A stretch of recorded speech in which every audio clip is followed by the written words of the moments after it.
আপনি কি রাজনীতি করতেন? আমি বললাম, জি মাননীয় প্রধানমন্ত্রী, আমি ছাত্রলীগ করতাম।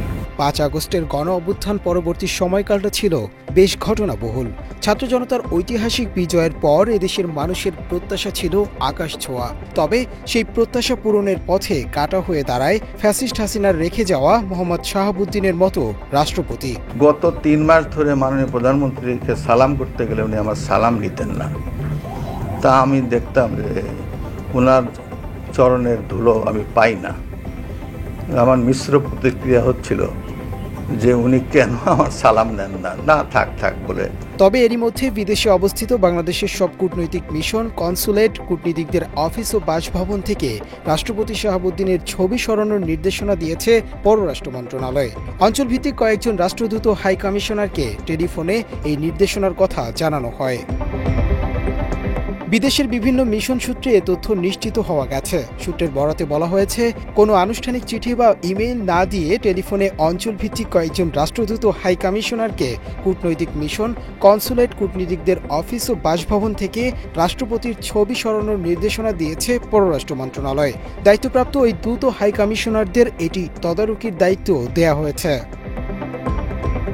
এ ঘটনার জানাজানি হওয়ার পর রাষ্ট্রপতি হিসেবে শাহাবুদ্দিনের সময় শেষ হতে চলেছে বলে ধারণা করছে অনেকে। আবার অনেকের ধারণা রাষ্ট্রপতিকে সরানোর প্রাথমিক কার্যক্রম শুরু করে দিয়েছে সরকার।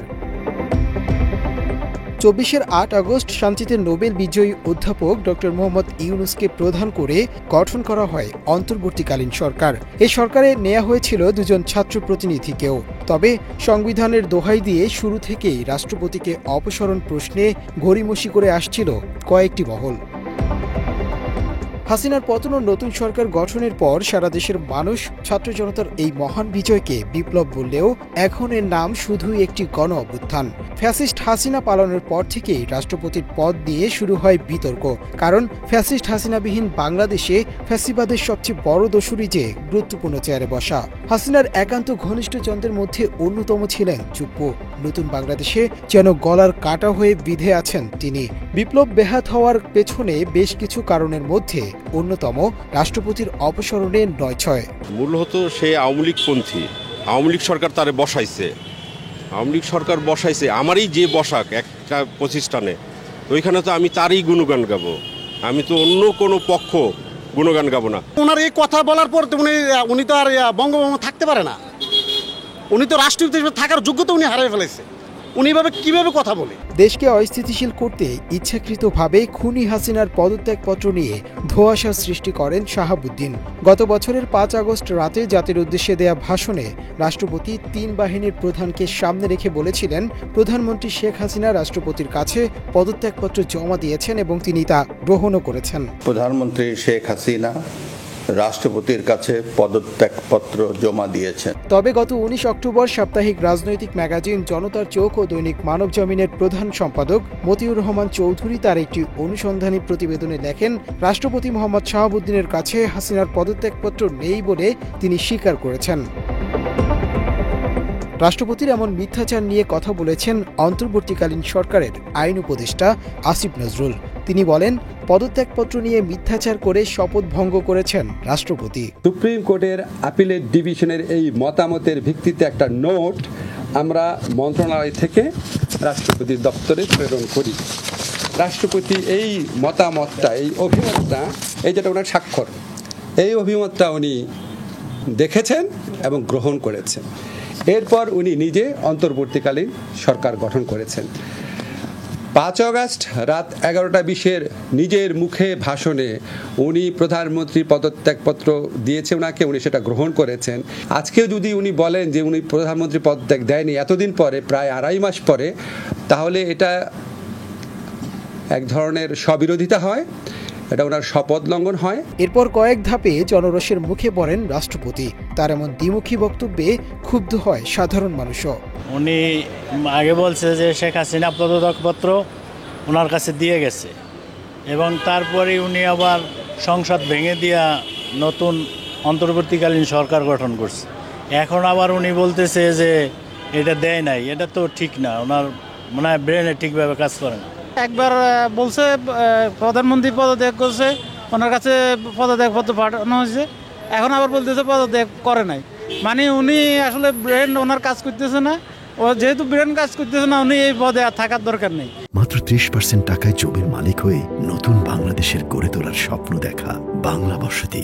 রাজনৈতিক দলগুলোর নেতাকর্মীরাও বিভিন্ন সময়ে সরব হয়েছে রাষ্ট্রপতির অপসারণ প্রসঙ্গ নিয়ে। চুপ্পু হচ্ছে ফেসিবাদ যে পুনর্বাসনের ক্ষেত্রে আবার একটা গুরুত্বপূর্ণ ভূমিকা পালন করতে পারে, এবং যেটা নৈতিকভাবে চুপ্পু হচ্ছে আমাদের যে সাংবিধানিকভাবে যদি এই সংবিধানটাকে আমরা ধরেও নেই, সাংবিধানিকভাবেই চুপ্পু হচ্ছে তার এই পদবিতে আর থাকতে পারেন না। আমরা রাষ্ট্রপতির অপসারণের বিষয়ে একমত, তবে এটি একটি প্রক্রিয়ার মাধ্যমে হতে হবে, দলগুলোর সাথে আলাপ আলোচনার মাধ্যমে হতে হবে, সকলকে একমতে পৌঁছাতে হবে, অন্যথায় রাষ্ট্রপতিকে সরানো খুব কঠিন সিদ্ধান্ত হবে। রাষ্ট্রপতির অপসারণের ক্ষেত্রে সরকারের নানা টালবাহানোর পর বিক্ষোভে নামে ছাত্র জনতা।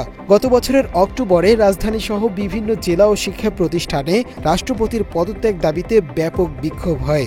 ওই সময় কেন্দ্রীয় শহীদ মিনারে বৈষম্য বিরোধী ছাত্র আন্দোলনের নেতৃত্বে সমাবেশ ও বিক্ষোভও হয়। একই দাবিতে শাহবাগ ও বঙ্গভবনের সামনেও বিক্ষোভ করে ইনকিলাব মঞ্চ সহ বেশ কয়েকটি সংগঠন। ঢাকার বাইরে চট্টগ্রাম, খুলনা, বরিশাল, সিলেট, রংপুর, ময়মনসিংহ, পাবনা, টাঙ্গাইল, কক্সবাজার, ফেনী, মেহেরপুর, নড়াইল ও ঝিনাইদহ সহ গোটা দেশে বিক্ষোভে ফেটে পড়ে ছাত্র জনতা। বিক্ষোভ হয়েছিল দেশের বিশ্ববিদ্যালয়গুলোতেও। ব্যারিকেড ভেঙে এগোনোর চেষ্টা করলে পুলিশ লাঠিচার্জ করার পাশাপাশি সাউন্ড গ্রেনেড ছোড়ে। পরে সেনাবাহিনীর সদস্যরা পরিস্থিতি নিয়ন্ত্রণে আনে। মোহাম্মদ শাহাবুদ্দিন চুপ্পুর মালয়েশিয়ায় সেকেন্ড হোম এবং দুবাইয়ে রেসিডেন্সি রয়েছে বলে দাবি করেছেন যুক্তরাজ্য প্রবাসী সাংবাদিক জুলকারনাইন সায়ের। গত বছর সেপ্টেম্বরে তার ভেরিফাইড ফেসবুক পেজে একটি পোস্টে বেশ কিছু ছবি দিয়ে তিনি এমন দাবি করেন। ফেসবুক পোস্টে তিনি লেখেন, বাংলাদেশের সেকেন্ড হোম রাষ্ট্রপতি মোহাম্মদ শাহাবুদ্দিন চুপ্পু গণপ্রজাতন্ত্রী বাংলাদেশের প্রেসিডেন্ট, আবার একই সঙ্গে তার রয়েছে মালয়েশিয়ার সেকেন্ড হোম বিনিয়োগ এবং দুবাইয়ে ব্যবসা ও সেদেশের রেসিডেন্সি। এছাড়াও তার তৃতীয় একটি দেশের পাসপোর্টও রয়েছে বলে শোনা যায়। জুলকারনাইন আরও লিখেছেন, রাষ্ট্রপতি চুপ্পুর মালয়েশিয়ার সেকেন্ড হোমে 1,50,000 রিঙ্গিত বিনিয়োগ এবং দুবাইয়ের কয়েকটি ব্যাংক অ্যাকাউন্টের বিস্তারিত তথ্য এবং ওয়ারদ জেনারেল ট্রেডিং LLC নামের দুবাইয়ে নিবন্ধিত একটি প্রতিষ্ঠানে ব্যবসায়িক বিনিয়োগের বিনিময়ে রেসিডেন্সি ভিসা পাওয়ার প্রমাণস্বরূপ বিভিন্ন কাগজ তার হাতে এসেছে। এত কিছুর পরও যখন রাষ্ট্রপতির অপসারণ নিয়ে কোনো সাড়া শব্দ পাওয়া যাচ্ছিল না, ঠিক তখনই পররাষ্ট্র মন্ত্রণালয়ের নতুন নির্দেশনা ইঙ্গিত দিচ্ছে নতুন কিছুর। অনুসন্ধানী সাংবাদিক ইলিয়াস হোসাইন তার ভেরিফাইড ফেসবুক পেজের এক পোস্টে বিদেশে বাংলাদেশের সব কূটনৈতিক মিশন থেকে রাষ্ট্রপতির ছবি সরানোর নির্দেশ লেখা একটি ফটো কার্ডের ছবি যুক্ত করে ক্যাপশনে লিখেছেন, টাটা বাই বাই, খতম, পরের ধাক্কা ক্যান্টনমেন্টে। শাহাবুদ্দিনের ছবি সরানোর এই নির্দেশনার পর স্বস্তি ফিরেছে জনমনে। তবে প্রশ্ন উঠেছে, যদি মোহাম্মদ শাহাবুদ্দিনকে অপসারণ করা হয় তবে কে হবেন দেশের নতুন রাষ্ট্রপতি? চুপ্পুর অপসারণের পর অনেকেই দাবি করেছেন বিএনপি চেয়ারপারসন বেগম খালেদা জিয়াকে রাষ্ট্রপতির চেয়ারে বসানোর। লেখক ও অনলাইন অ্যাক্টিভিস্ট পিনাকি ভট্টাচার্য দাবি করেছেন, বাংলাদেশের প্রেসিডেন্ট হওয়ার যোগ্যতা একমাত্র খালেদা জিয়ারই আছে। তিনি বাংলাদেশের ইতিহাসের মহানায়ক, যিনি নতুন প্রজন্মকে মাথা উঁচু করে লড়াই করতে শিখিয়েছেন, যিনি দলমতের ঊর্ধ্বে গিয়ে জাতীয় ঐক্যের প্রতীক হয়ে উঠেছেন। তবে কি সব জল্পনা কল্পনার অবসান ঘটছে? তবে কি অপসারিত হচ্ছেন হাসিনা সরকারের ঘনিষ্ঠ সহযোগী দেশের 22তম রাষ্ট্রপতি মোহাম্মদ শাহাবুদ্দিন চুপ্পু? এমন প্রশ্ন এখন ঘুরপাক খাচ্ছে সবার মনে। মুনতাসির তাসটিপ, বাংলা এডিশন।